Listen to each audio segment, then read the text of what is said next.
Yesterday, oil prices declined after the United States had released a weak PMI report, thus fueling concerns over the global economic slowdown.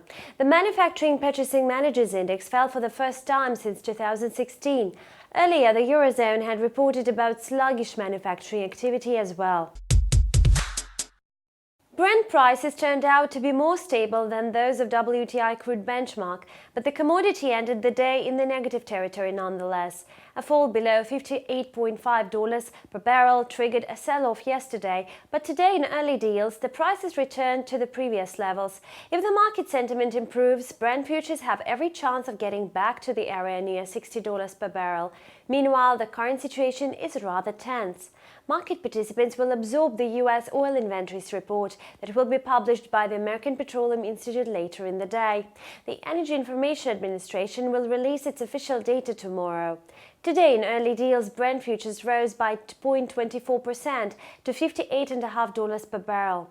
On Tuesday, the U.S. markets opened after a longer than usual weekend. The U.S. dollar index hit a fresh multi-month high. However, in the course of the day, the investor sentiment changed and the American currency retreated across the board. Probably the main reason for the decline was a downbeat report about the U.S. manufacturing activity. At the same time, risky assets of the developing countries benefited from the weak U.S. data.